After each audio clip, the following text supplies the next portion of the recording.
have a very interesting Raw, ladies and gentlemen. What does this Raw mean going into Hell in a Cell? Now, the opening of the show with HBK was okay, but I'm still angry that Mr. Bob Backlund was not picked.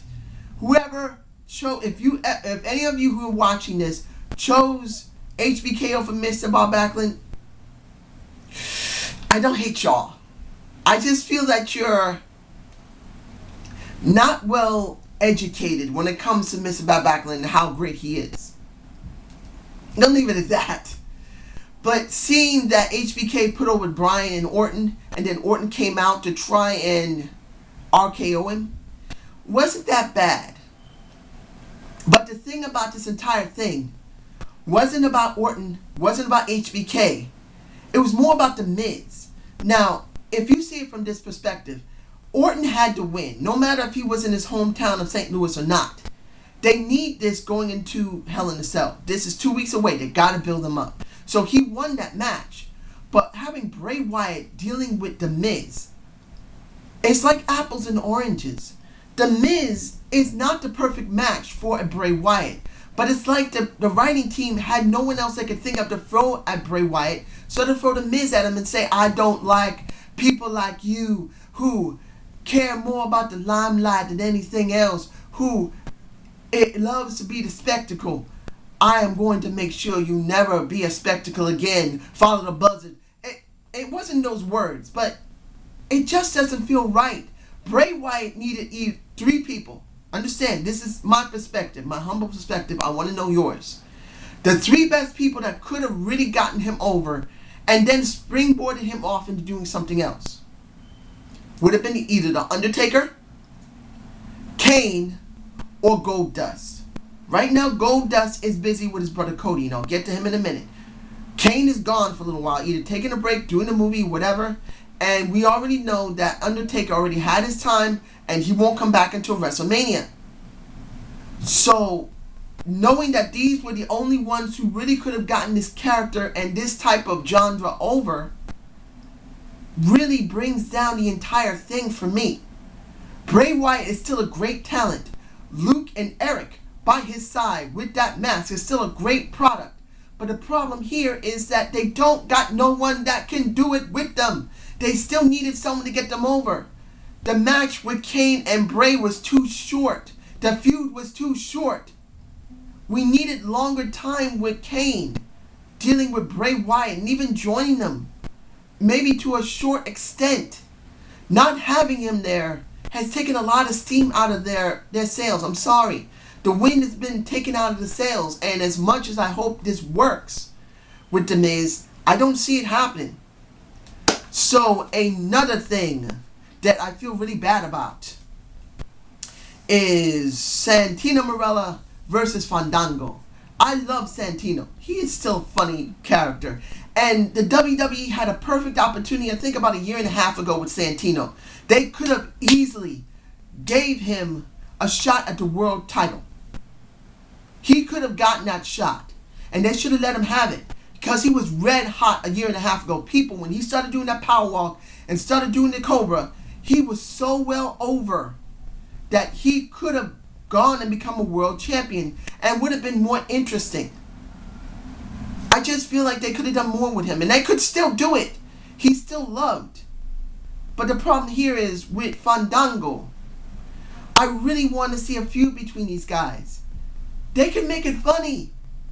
But unless they do some funny segments behind the scenes in the back, or some in-ring segments without a match, this is not going to be but like a dark match, like a short spurt of a feud. And I think they could get something out of it. Fandango wins, and now they have a real feud because basically Santino got screwed. But I don't feel like they're going to do much on it because they're going to put it on the fucking app. That's where things go wrong. So I'm going to move on to Los Matadores. Oh, I love these guys. It's so funny. I do hope they give them a new group to go up against. They've gone up against 3MB 3 times, and I feel so sorry for Drew. Drew McIntyre is a hidden talent amongst 3MB. And if they just turn him face, or better yet, Turn him into the way he was before he was given the moniker of the Chosen One. Give him the Sinister Scotsman moniker that Matt Striker gave him. I'm telling you, he'll get over. Let him wear the fucking kilt again. Let him be an evil Scotsman. Or a face. A Scotsman wearing a fucking kilt. He will get over, ladies and gentlemen. But they're not going to do it. In the end, those Matadores win. And El Tortilla is so damn funny. He is one hell of a good midget wrestler. I got to find out who he is. Because the way he runs around in the ring, he is damn good. And this gimmick is something we've been lacking for a long time. I'm so glad. Now here's another gimmick that pretty much sucks, but they're still helping someone. This is Tons of Funk, Tensai and Clay versus Real Americans as the Trucker, Jack Swagger, and sorry, there's something that fell. And the Antonio Vazado. Antonio managed to spin around a Tensai barely, but people still love it. They're getting over. Well, actually, Antonio's getting over, and Jack Swagger is the one who's on the tail end of that. But if you see this match for what it was not a great match. But you know what? If you flipped Tons of Funk with Real Americans and their characters, you would actually get something interesting. How would you like to see Tensai as an evil bastard? And Clay with him. And seeing Naomi and Cameron fucking evil? Are you serious? Wiggling that beautiful bodies they have around in the ring, being evil to everyone, going up to the crowd and going, look at the hand. That's it. Girl, bye. As Cameron would say. I would love to see Tons of Funk with the girls turn evil. I would love to see Real Americans turn face. Antonio could be cheered as a face. It doesn't really matter about Jack Swagger or Zed Coulter. It doesn't. But in the end, this is where I see it going to go. Real Americans won. Antonio won that. But in the end, I see Real Americans possibly turning face eventually. Because they're beginning to get cheered. I really see it. And I wish Tons of Funk would turn and turn evil. And I want to see my gorgeous Naomi shake that ass, walk down the aisle and say, talk to the hand, bitch.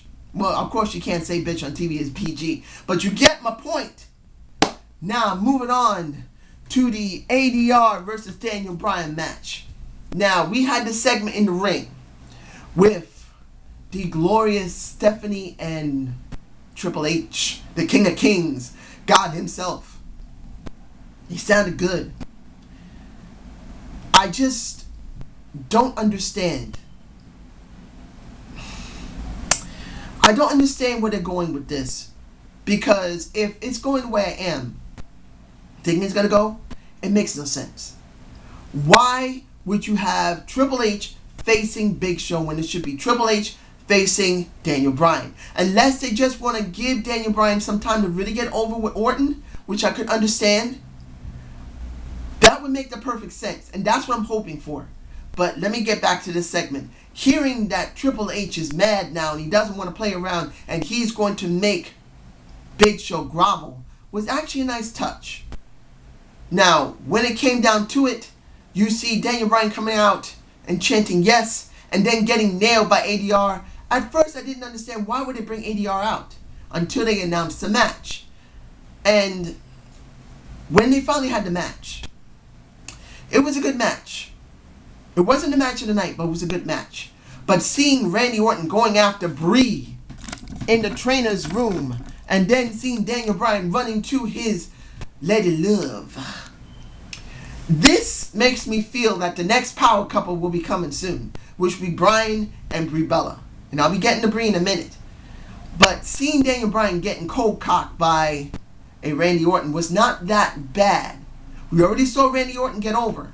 So, oh my goodness, this stuff keeps peeling all the time. I gotta do something about this. But seeing that was not a bad thing. It included Brie, who's part of Total Divas, where she needs to get over in some form or fashion. You got Daniel Bryan looking vulnerable and looking weak, so it looks good for him going into Hell in a Cell. Where I didn't have a problem with that. I really believe that the Hell in a Cell match, well, not the actual match, a Hell in a Cell, it won't be a Hell in a Cell match unless they announce it. I gotta check. But the match will actually be pretty good. Oh, it's gonna be a Hell in a Cell, and I think it is gonna have HBK in it. What am I thinking? I'm sorry. I got a lot on my mind. But it'll probably be really good. Now, since I mentioned Brie versus Tamina, I really felt sorry for Tamina. Tamina is one of the few divas that has not won that championship belt. If she did win it, you guys tell me below, but I haven't seen her win it. I just feel sorry for her because she's totally underutilized. Being muscle, she could be the champion and give something to the life of the Divas division, but that's not happening.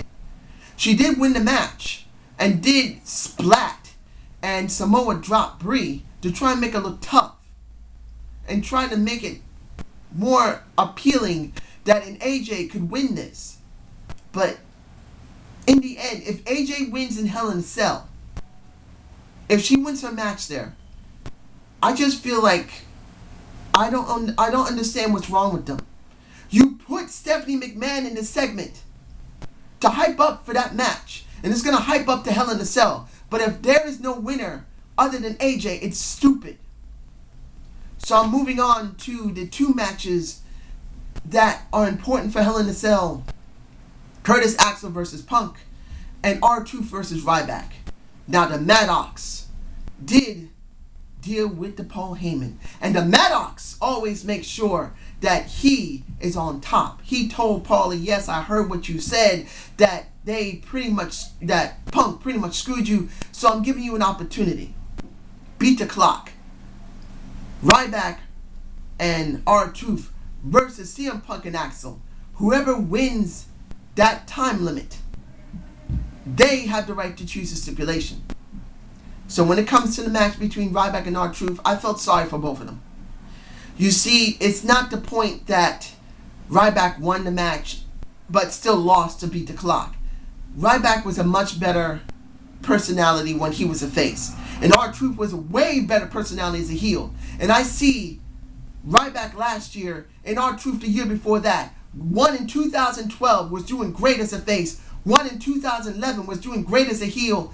And now they flipped the script and they both suck. So when it came to Curtis Axel and Punk, I expected Punk to win, which he did. And I kind of feel sorry for Curtis Axel. If this is not leading for Curtis Axel versus CM Punk for the championship belt, for the Intercontinental, I feel sorry for him because he has nothing to do. He's really being buried because of this feud between Paul and Punk. But now we get Paul Heyman and Ryback versus Punk in Hell in a Cell. It could be a good match, but who knows? We'll wait and see.